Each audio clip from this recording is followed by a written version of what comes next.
today we are exploring very special subject. We are exploring the power of initiatives that go beyond financial gain to make a real impact on society, on people. And today we're going to hear from our special guest, Marianna, who will tell her inspiring story working with the Irish Refugee Council. And we're going to discover a toolkit of how Marianna actually made that amazing impact on people's lives. So in terms of today's agenda, I'm going to just do a quick round of introductions. We're going to have a welcome note from Russell Moore, and then the audience is yours, Marianna, and then we have hopefully a few more minutes for a Q&A.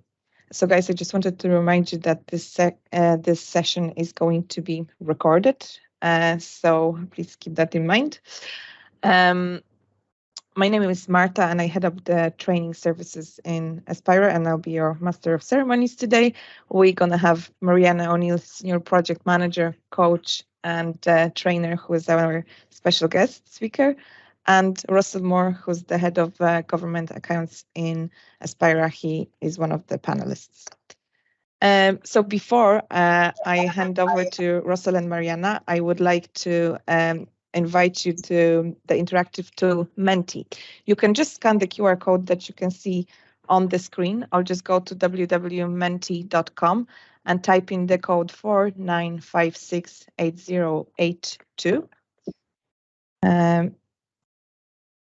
And I'm going to do a little interactive exercise. So guys, I'd like you to let me know where are you joining us today from. I just want to see what audience is with us. Limerick, very strongly, prominently. Great. Anyone else, as we just wait for people to probably type up? Yeah, we're glad to see Dublin. I was afraid. Tipperary and Limerick again. Burnley. I know who is that probably. So yes, pretty well spread, I think, across Ireland. So guys, welcome to our webinar. I might just move on to the next question. Which sector are you working in? We just want to know who works in which sector. So if you can just choose from the following options. IT, government, and NGOs. The fair representation. Loads of people from IT, banking as well, financial services. So pretty spread across different sectors. And guys, I have an open question to you that Marianna will relate later when she's going to be speaking about her project. But according to your perspective, which skills, which one particular skill is indispensable for the successful delivery of emergency response projects? I wonder if you have any thoughts. Pragmatism, insight, agility. There is no right or wrong answers. Some just very interesting to see. Proactivity, that's another good one. Empathy, yes, interesting. Passion, agility, fast response, fundraising skills, empathy. As we can see, loads of answers popping out on the screen, and they are all interesting. And just one more thing, guys. So what are some of the emerging technologies that you believe can significantly enhance efficiencies of projects? What technologies could help running projects like that? It's not a trick question. Don't be afraid. I think nowadays, when running projects, there is. Oh, there we go. CRM databases, artificial intelligence. Definitely, I think nowadays it's something very popular. Microsoft 365 as well, and we are running this webinar via Microsoft 365 products, MS Teams.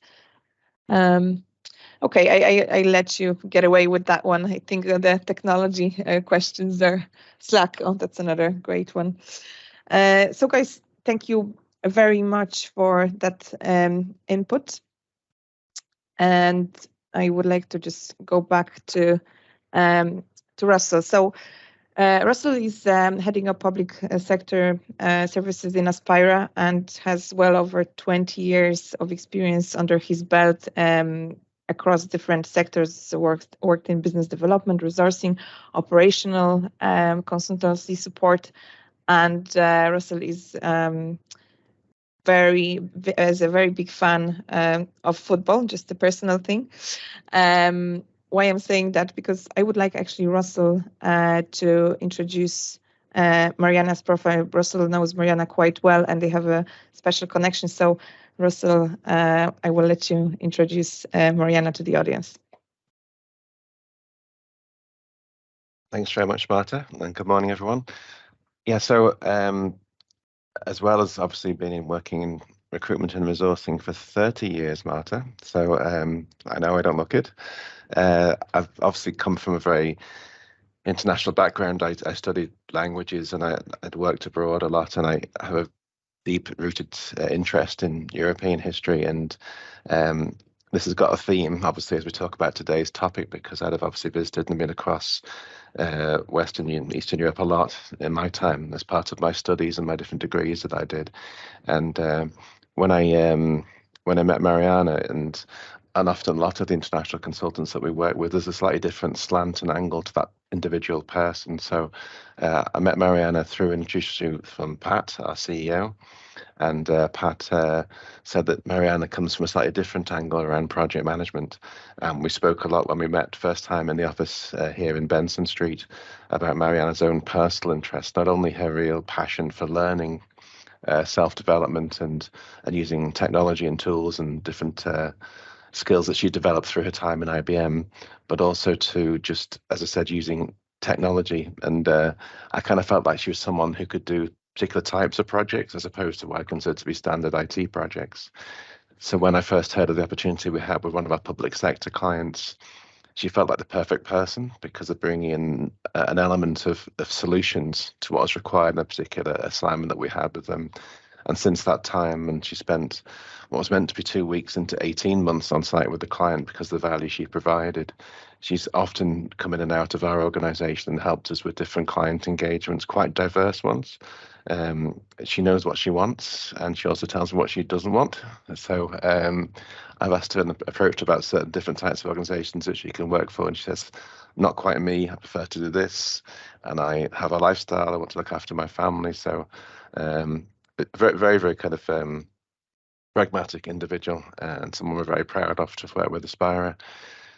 When we get into today's topic, it kind of takes a different, slightly emotional angle for all of us, really, but it's almost too much to consider the actual overall subject matter, and it's therefore very important to focus on actually what can be done by utilising your own personal skills and abilities to handle a crisis situation, which is what Marianna will talk about today. So I've had to kind of avoid thinking too much about the overall overriding threat that we face and focus more on actually what can be done with some good people and good collaboration and using the skills and knowledge that Marianna's assembled over her career. So hopefully that sets you up nicely, Marianna, to talk about the topic for today. It does, Russell. And thank you so much for your kind introduction. Way too kind. Thank you. I'm very privileged to talk to you guys today. There's quite a lot of you on this call, and there's many faces I recognize that I worked with, so I thank you for it. My goal is to give you as much value as I can in this short time, and I want to be as relatable to you. So if you're not having your lunch, or if you're comfortable having your lunch, please do that with the camera.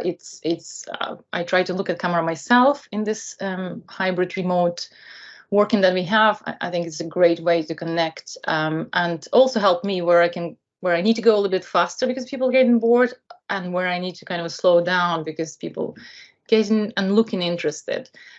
So with that, what I plan to do, I give you a little bit of context to add to what Russell was was given his introduction.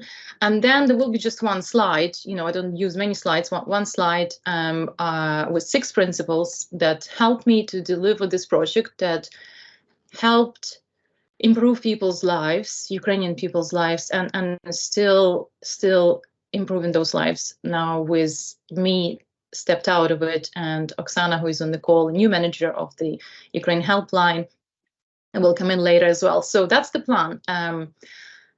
In terms of questions, I am comfortable. If you have questions while I'm talking about certain point, just raise your hand and please do ask, and I can dive a little bit deeper. So in terms of context, when the war broke out, I found myself, like many Ukrainian friends that build their life in Ireland, just in complete disbelief and the never-ending loop of watching the news, and that was quite unproductive. So after a few days, my rational brain kicked in. I thought, okay, I cannot control that.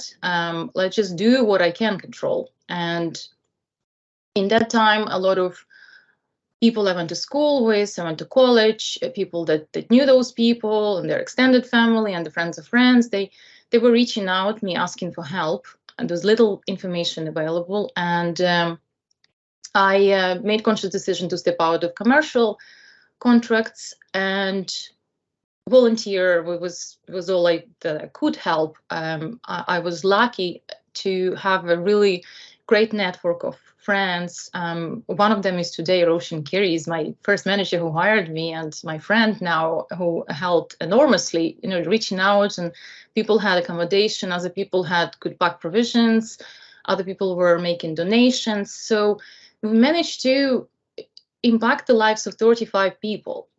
Each of them got some funds, got the bags packed, because people were living with very small, just essential belongings. Children got into school. Quite a few people got jobs, and I will talk about it because that was very lucky serendipitous coincidence. And I knew that I could do more. I could do more with the skills that I had, plus being Ukrainian.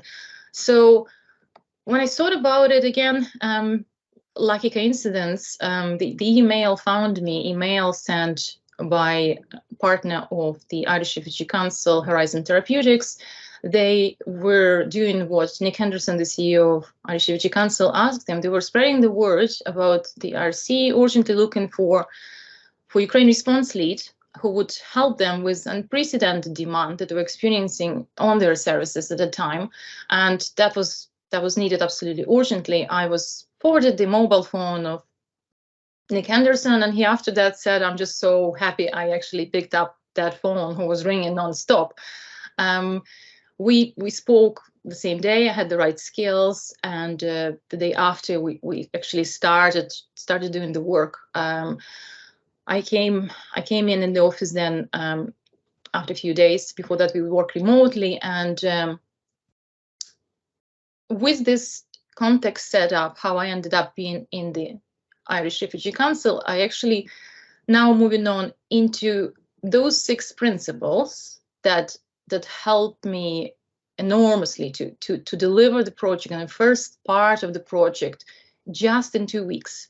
I hope you will find it useful. I hope you will find practical and applicable to your circumstances. I want to make sure I give credit to all the people, and I know some of you guys on the call, I'm just so grateful you are. I want to say that being project management professionals, I did not use the methodology in exact wording that is described in PMBOK, because I know people coming not just from the project management background. I wanted to be the most relatable. So some of those principles, despite they are in the PMBOK Guide 7, which is best project management practices, the words are slightly changed, so you remember it better, and you can relate to it better. So first one, begin with the end in mind. How many of you guys heard of Stephen Covey, the 7 Habits of Highly Effective People? Just by the way of hands, I'm sure some of you did. Okay. I can see a lot of hands actually from the camera. Thank you, guys. One of my favorite authors, actually, the book, I was introduced to it in IBM, the environment where I was trained, and got excellent excellent education, excellent mentoring.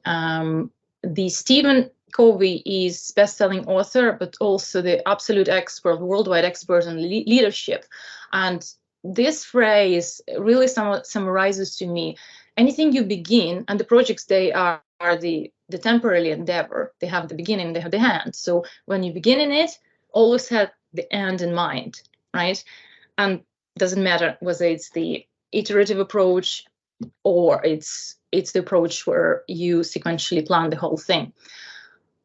I came in and we sat with Nick beside the whiteboard, and two of us just had a piece of paper and a whiteboard. After 20 minutes, we were very clear what we need to go after. With crystal clarity, I managed to do the project management charter. Again, something that I use from the PM book, and I use on every project. It's just one page explaining what are we doing, what is our goal, who are the people, what are our major risks, how are the kind of approval process be happening, all the kind of major building blocks, and it really varies from project to project. But in this context, because we just sat, we decided, I've passed the information that I knew from the initial engagement, helping 35 people and reading up on what was happening from the experts. I knew that this is unfortunately going to last and won't finish. Briefly, we decided that contact center, the operational, professionally staffed, with the robust technology, the contact center that Ukrainian people can phone in trustworthy organization and receive the help, receive the answers on all the general questions surrounding them bringing their family to safety, from the legalities, immigration, from the help, the accommodation, the social help, to the school, jobs, and so on. It's like information, citizen information, but for Ukrainian people in Ukrainian language, right? Now, there were challenges. One of them, where do we get the professional Ukrainian people that will be able to do this job with very little notice? Where will we get the technology?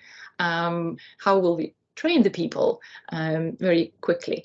But the next principle, ask and take help, is what allowed me to very quickly get everything ready and those challenges addressed.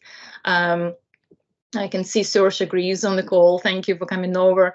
Saoirse was really, really critical. At the beginning, when I joined the IRC, I had my own assumptions, but I always preferred to check those assumptions, to get the help from the other professionals. And Saoirse was able to get the top professionals team from the UI coming over at short notice, going through what we need, what we haven't thought about with the contact center, getting us the top contact center in Ireland, permanent TSB directors coming over and sharing, the expertise. How do we best to go regarding the GDP, or how do we best go about the training? What can we do in parallel? Those were absolutely priceless. So for me, taking that help available, it was really, really fundamental. There was the Amazon Web Services. The company was what we were told by the perm TSB, that we are getting Rolls-Royce technology for the contact center. I didn't even know at that time. But then I really could see that the technology we got, it was very robust. We could deploy it in very short time. We've tested it, and it was available to us within 2 weeks. Of course, we went just for the basic version. That's all we needed, was the basic routing, was voiceover recorded by me with my iPhone in the room with the curtains, and that was good enough, because the speed was important. And that's how we managed to get a lot done. I do owe a lot to Aspira for coming in to this project already, having honed my skills and being experienced in defining and really guarding the scope. And it's something that project management people that work through, it's hard to learn. Ideally, you learn in the environment, working alongside people that can say no firmly in a right way, and can really define very quickly what is the smallest piece that would give us the biggest return on investment of our time, and essentially would give us the best results that you go after. And then you park, depending on the delivery approach, and I will cover it in a minute, you just park everything else. And frankly, that's where people tell me, we are just so happy you came in, we can start breathing. Because before we were overwhelmed with so much on our shoulders, now suddenly we've parked, in some cases, 50% of what we were intending to do. Like, we are humans, we think we can do it all, but only when we can start doing, actually, we realize that no, to deliver the most important bit, we need to park other things in the backlog and then going after what really matters first. So again, having worked on many commercial projects with Aspira, I've learned that skill, and I've shared that with the team. And Oksana is here, she can confirm, she knows how to say no and how get people to wait if you have something more important to work on, which gets you to deliver on value. And that's where we're moving to the fourth principle, focus on value. If before the questions like, oh, is the project on time, on budget? That was a cool question. It's no longer. Now it's project delivering value to your clients. Our clients were people, and people were experiencing problem to get the information from the trusted authority, information that was there available to them for free about their basic rights in a time of need. Very unfortunately, what I was hearing, and just to let people to understand how important the helpline was, still is, but especially was at the beginning, to give you the context of what was happening on the ground. Ukrainians historically would be used to pay for the service of getting visas, getting work permits, and then being able to travel to Ireland, and they would pay a lot of money for it. For example, I paid in 2001 to the agency equivalent of 6 months of average salary in Ukraine, just to have a right to come to Ireland and work as a waitress, because my English wasn't good enough to be more than that, despite I had a bachelor degree. So I knew that people were taking advantage. The war has started, and all people were thinking, how do I get my child to safety? And some unscrupulous people were selling the information that they can come to Ireland, they can get this and that, just using the opportunity that people were vulnerable, they didn't speak English, and that was frustrating me a lot.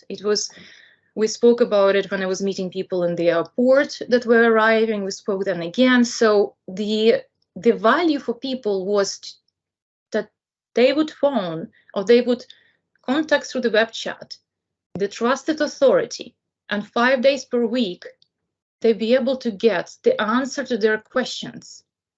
It's the most basic questions to start life in the country that is safe, or temporarily stay in the country that is safe. That's just all they were asking.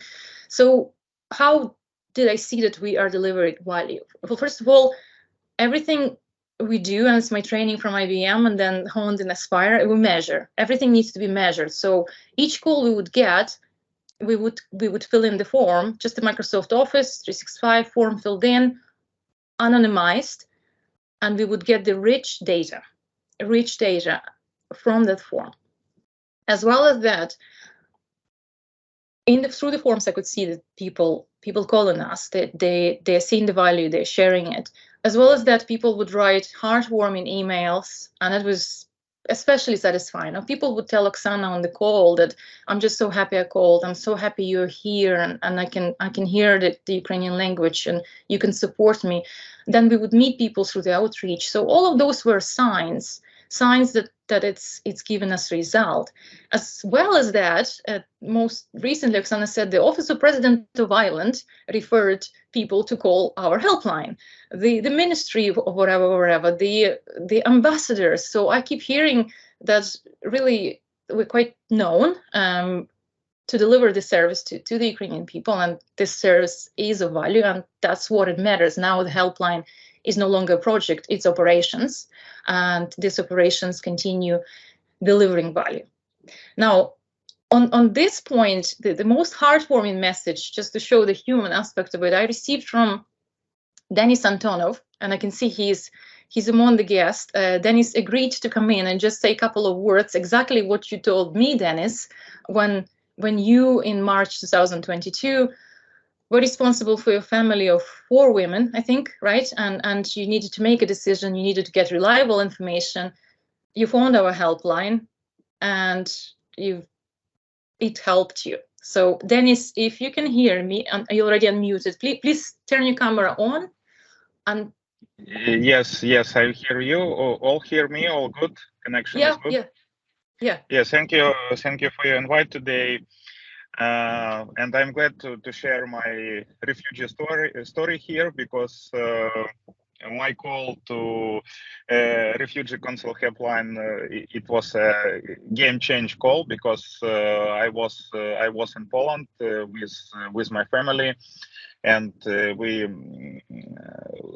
lose our business in Ukraine, and decided to build new life in another country.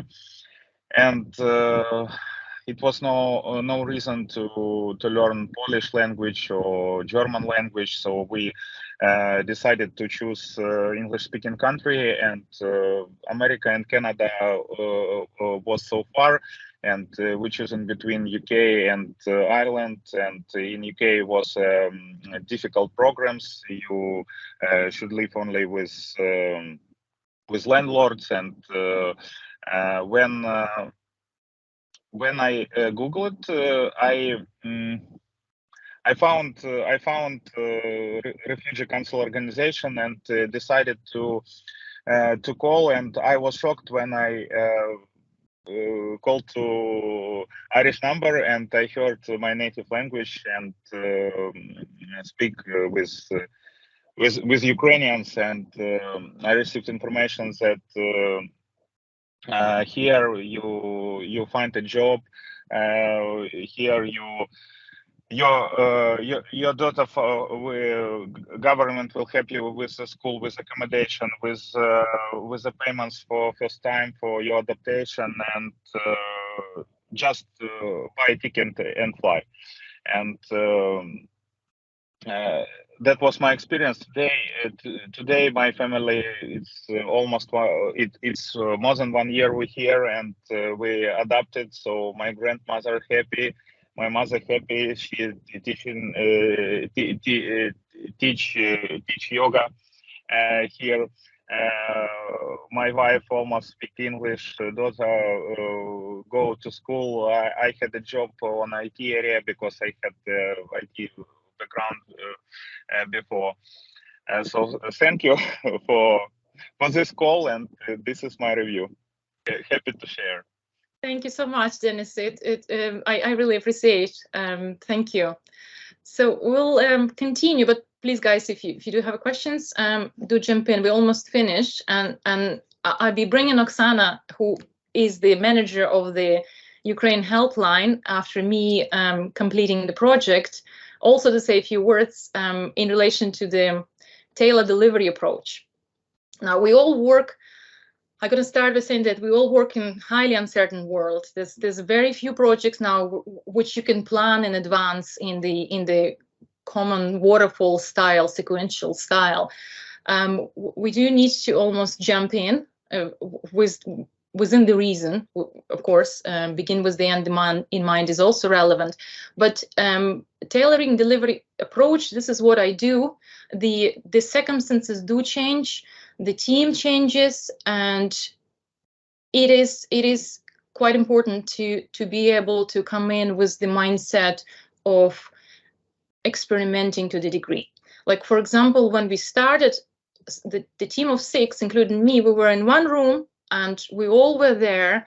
I actually used my SUV at that time as a people carrier, because it happened that most of my team came from the group of 35 people, 35 professionals, that came to Ireland, including Oksana, were highly skilled, had a great English, and they were exceptionally grateful to me and my friends in the community by saying, you helped us, allow me to help you.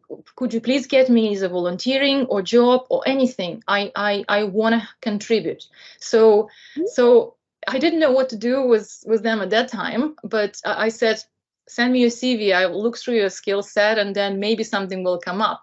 However, as you know, then serendipitously, Irish Refugee Council found me. I ended up coming in and strategizing with Nick, and then we knew we needed to have the contact center staffed by people. So I actually brought the CV and brought the half of the team in my SUV, and I said, Nick, we have a team. The people were highly professional. I have Oksana on the call. She was the director of the hotel, successful hotel in Kiev, in finance, director of the finance, marketing, sales. There was a lady who was qualified psychologist, started with us, helped us a lot at the beginning. Now she's working psychologist back in Ukraine, in the West. And then we had the lady who was the qualified legal professional. Unfortunately, we lost her. Roshin would know a lot. She works for the ENL Goodbody. So I had top people. And I knew they could do it. We just needed to start training, but we went with the right approach. We almost planned every day in the beginning.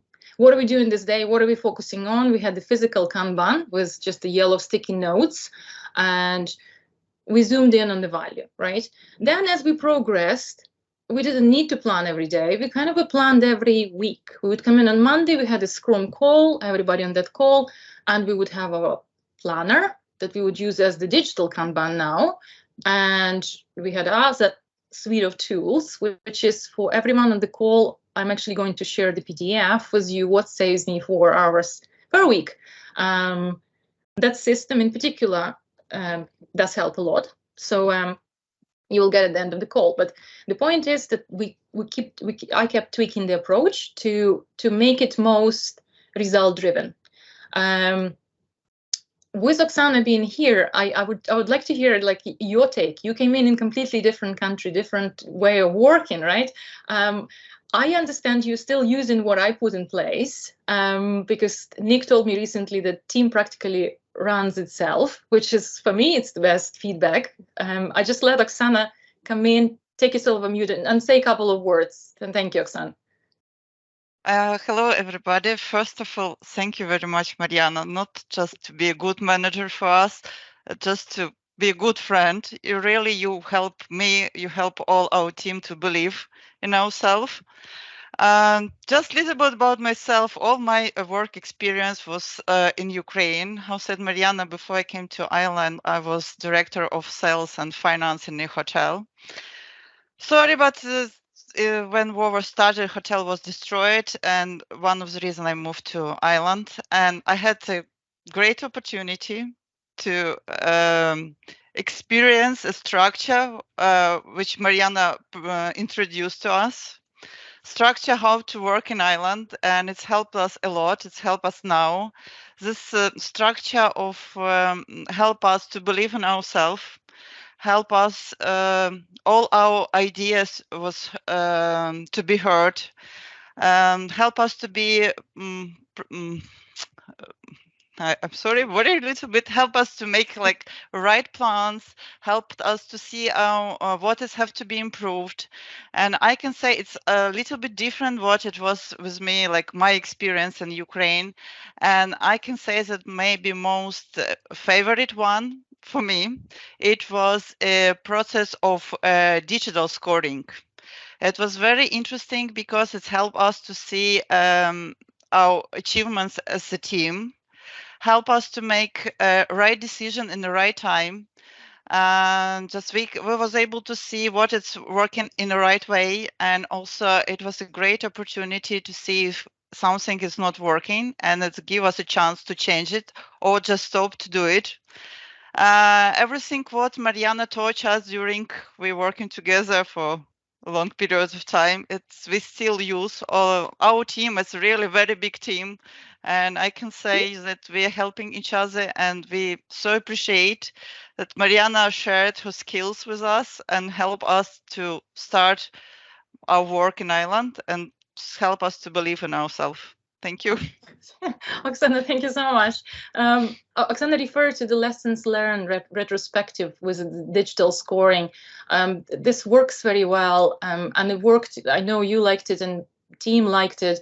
It's just a great when you look on the board and you see that certain ideas scored by the team are scored more than the other ones. So then everybody's opinion counts in those exercises, as well as the things that didn't work maybe in first iteration could be dropped. New things could be tried, and this is like very collaborative, kind of a looking forward, looking how we can improve things, process of coming from agile project management. So with that, guys, I only have last thing. I'm looking at the time to give it time for the Q&A. Last principle is just a quick one: apply system thinking. And I want to give example here. I was responsible for the Ukraine response. However, I knew that I was part of a bigger organization was honorable mission to really promote, protect rights of people, vulnerable people that seek protection, seek safety in Ireland, and people those that already recognized as the refugees. So I knew I was a part of a bigger scene. So for me, it was important to hear and be aware of what else is happening, not just kind of, this is my project, I'm not doing that. And what was happening is that Ukrainian people were getting a lot of support, and still are getting a lot of support with a temporary protection and a rights that are almost equal the Irish citizen on temporary basis, but also with huge amount of donations and licenses for the education for free, and provisions and the devices. All of that was coming to me to give to the Ukrainian people. And it was up to me to realize that we are not a silo, we are an organization, and we do need to promote equality. So what I was doing, I would go back to the partners. In fact, I went to all the partners and I said, would you be okay to 50% of what you are generously given to us would go to the international protection, other people, other refugees from other countries. And, all partners that were generously giving us this help, they all said yes. So with this example, I will conclude the principles, and I am open for the question and answers, and we only have 5 minutes left. There are a couple of questions in the chat, but actually I can't see them for some reason when I'm presenting. I can see. I think I can see. I was going to say, Marianna, I could start with the first one, and then we can look at those in the meantime. But yeah. I think for me, it's obviously an incredible story, and I think it's very good to compartmentalize the project as it is, because of the magnitude of the challenge that we're still facing in this situation. But there's a business as usual in place, I think, isn't there, which I think is a very important element of this, that on the one hand, a project is being delivered and there is a business as usual situation that people can reach out to. Is that how you feel we are at this time now? Or? And that's my KPI, right? That I'm no longer needed. I've done my job. That the project is finished, and this operations are in place with Oksana and her team. Of course, for guys to continue operate, Irish Refugee Council is the charitable organization. A lot of people confuse and think it's the government and supported by government, but I don't remember exactly. Nick would have this information to hand, but it's something like 16-17% only comes from the government for people to continue to deliver value. So Marta is going to actually send to people that want to donate or become partner of Irish Refugee Council the link to everybody who attended, because for operations to continue, they must be funded. Yeah. And just then, I was quite interested in the whole idea of innovation and creativity as well. So that's one of the questions that's coming in, is like, how are you constantly introducing innovation and creativity? Because you've got some very intelligent people working with you on the project. How do you allow them to intersperse that as part of the project as you go along? Yeah, it's a good question, Russell. I was quite lucky to have such a diverse team. Usually you won't, but with the team that came from the original group of 35, as you know, you had Oksana as excellent background, director of the hotel in tourism, very experienced, but also Oksana was a producer on the Ukrainian television. She would have that experience as well as other entrepreneurial endeavors. Then I had the lady who was psychologist, very highly qualified psychologist, the lady who was the legal professional, and the lady who was a graphic designer. So I was very lucky, and I knew that I don't know everything. So I wanted to ask my team's opinion, and I did ask, as Oksana said, usually it was through the forum of lessons learned. We'd have like a quick iteration, and then we would done the piece in incremental way, and I would then ask, okay, what other ideas for going forward you have? And let me tell you, there were so many great ideas. It's like our problem was to score them and go after the ones that would give the most value to Ukrainian people. So I'll give you an example. Probably the most creative would be, the most creative would be we needed to do the awareness video. And I think my first iteration was like, it was just okay. But let me tell you, when Oksana produced her iteration, it was miles better. What we're going to say and how much we're going to say, and it was really perfect. So my role was, okay, I have a skills. I know how to video record, how to do the audio. Then Oksana would act, and doesn't have to act because we were actually being ourselves. That was a short video to tell Ukrainian people what services is available for them on the background of the Daniel Beckham Samuel Bridge. No, I just don't remember the name. But anyway, the bridge, the very famous bridge in Dublin. So we've done that. And actually, I was told that it looked so professional in the end, just because of the talent. Everybody came in with their ideas. And it was exactly what we were looking for, done very quickly. Sorry, Marta, we're just nearly finished. I'll hand back over to you in a second. But just a bit of commentary, and I know a lot of people have put a lot of commentary into the chat, Marianna, but a lot of people congratulating you on the success of the project. The ultimate KPI being deliver the project with the value back into the people. There's a theme of changing lives, which people are confident and happy in commenting on the changing lives aspect, which I think is so rewarding. It's fantastic. And I guess just one final question before I hand back to Marta is, as a personal and professional and a learner, I know you're a great believer in learning and personal development. Is there anything particular from this at a personal, professional level that you'll take forward to your next project that will benefit the next client that you work for? Yeah, it just this project just proves if you want to help in the time of need, then do make time for learning, for training, for staying curious. Because if I didn't, and I know I was quite lucky, I've mentioned, I was through the best programs in IBM, Top Talent, and Roshan being my mentor and first manager hired me here on the call, thank you. And then, other people that helped me, then with Aspira, again, I got a lot of opportunities on practically to hone my skills, working alongside best people on the critical, complex, but also interesting projects. And I always try, it doesn't matter how busy we are, I always try to make time for the learning. Like, it's so easy nowadays. Udemy, LinkedIn Learning, YouTube, you can just get so much. But the best ones would be when you get trained by somebody who's done it before you, who's done it in practical level. That would probably be the most impactful. Yeah. Thank you very much for the insights, Marianna. I think I can hear there's some background noise. But Marianna, I had more questions actually planned, but it took us a little longer than I thought. So if we have any more questions for people, we follow up with an email. And if you guys actually take that little survey, if you'd like to see Marianna's toolkit, Marianna prepared one-page summary of exactly what to do We will email that to you, to anyone who attended the webinar today or who'd like to get some more information.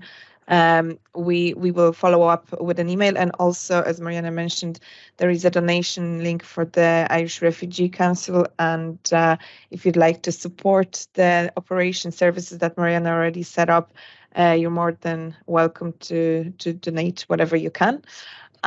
So Marianna, Russell, and guest speakers Oksana and Dennis, thank you very much all for your input, and thank you for attending the webinar. I hope it was inspiring, and it's here to show you that projects can go beyond profit, that it's not only about the money, but it's about changing people's lives.